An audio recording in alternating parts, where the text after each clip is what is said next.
So I think of it this way.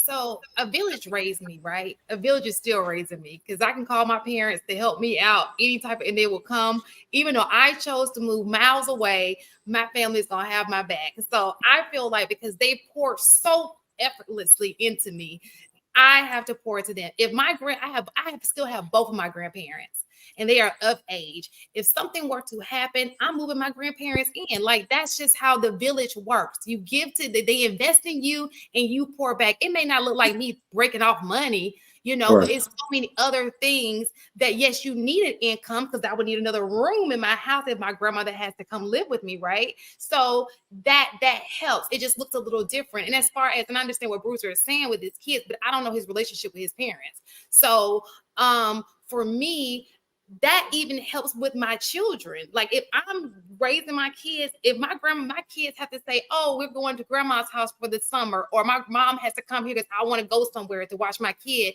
she's pouring into me. So why wouldn't I reciprocate that if I had an opportunity to do that? If I she know we're so individualized here. It's nothing about family. We're so far removed from that. But if you will be amazed if you move close to your village, how much it would take off of the strain of your relationship, your family, if there were other people around you to help you out. My great grandmother lived in the house behind me. My other grandma lived down the street. The other one lived maybe 15 minutes the other way. And it was a beautiful experience. I would not trade it for the world. I wish my kids could live in that experience. But like I said, I chose to move miles away. And fortunately, they just sucked it up and like, we're just going to come to Shan. I'm the spoiled child, but I do plan to give that back to them. If my mom asked me for something, I have no problem with giving my mom something. She's given me so much more than that, So I got a question for you, Shan.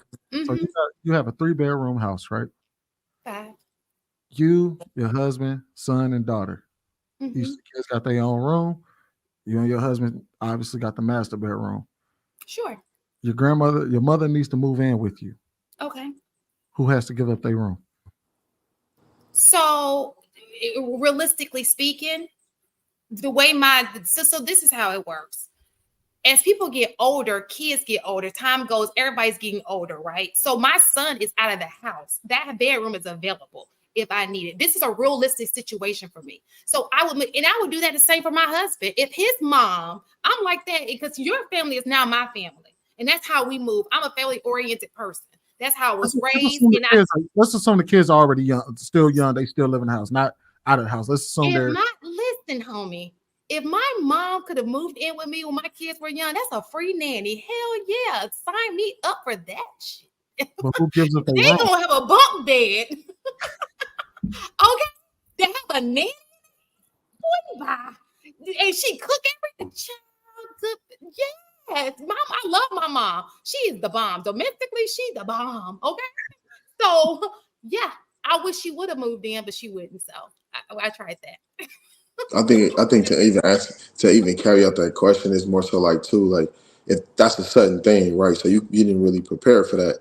But if it did happen, obviously, me and my wife, like we would be able to have that conversation and figure out the next play, right?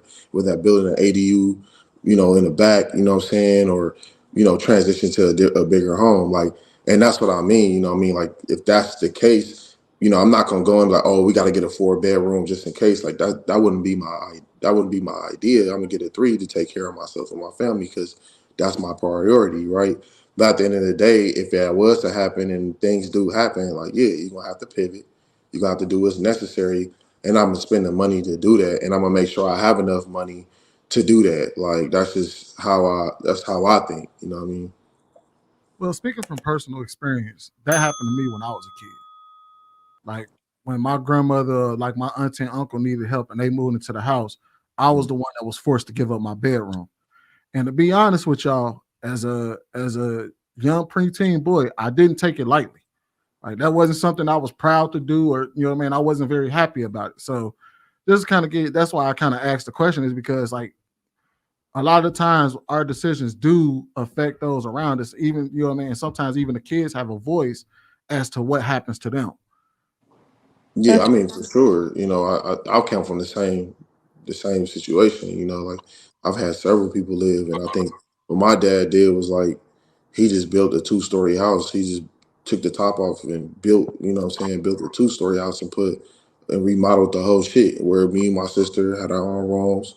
He had a bigger master bedroom with a balcony, and then we still had, you know, a laundry room, bed, office downstairs. So like, you know, like when you have the means, because this is a financial conversation, when you have the means and you have the money, which is why I think it's important if these things do happen, like the lady said in the clip. You feel me? Like you can make these things happen. Like you can change up like what's necessary to make sure your family is good. You know, back to your question, like, you know, it's just I don't ever think you should just leave family behind. Like, you know, I'm a spiritual person. You hear about the story of Ruth, you know, and even in that, like you didn't you didn't leave, she didn't leave family behind. You know what I mean? And like she reaped the benefits for that. So like I just think like blood is for me is thicker than water. So I just take care of my family, and I die for my family, and if it's my woman, and we create a family ourselves to be the same type of time.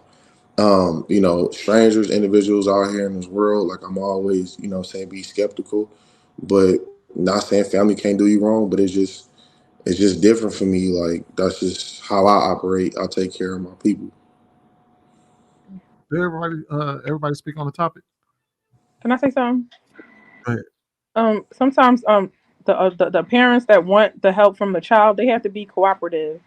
You know, like basically you taking them on, but they don't want to do a will. They don't want to get life insurance. They don't want to do a bunch of things. It's like I'm not going to take responsibility for you, and you're not cooperating. And if you don't want to plan for the future, you everybody act like they're never going to die, and then when it happens, and you know, we got to figure things out after that. But they're still making decisions as if they're 100% in control of things. But then you have to bear that burden. So when you have to like depend on your kids, make sure it's a partnership, not just you trying to still dictate to your dying day how things gonna go for you, but you in their house or you need their help. You see what I'm saying? So sometimes they make bad decisions financially and they don't want to change, and now that's your issue. So it's kind of like, would you marry somebody that constantly made bad decisions financially and attach yourself to that? No. So if you want the help of the child, then you have to be willing to cooperate. And sometimes the parents are disabled, and so you're gonna say they can't work. You're just gonna leave them out in the cold. You can't. It don't like you can't do that. You can, but I won't. Well, here's the thing. I had situations like this happen. You gotta move on.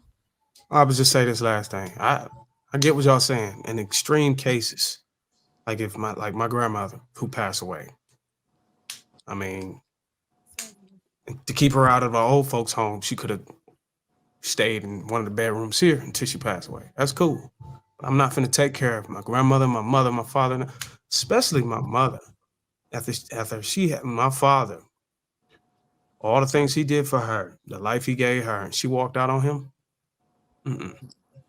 Go back to your husband. Go back to your man that was taking care of you. Went cheating. You went out in the streets doing drugs and all this other shit. No, I see a lot of single moms out here that's trying to have all these kids and use their kids as safety nets in the future. No, I knew the situation that she was in. She was in a cake situation, and she ran away from it. So no, I'm not finna be here and sit here and take care of you. Go back to your man. You got a whole man that was willing to take, and still right now to this day, before he got married again, was willing to take this woman back.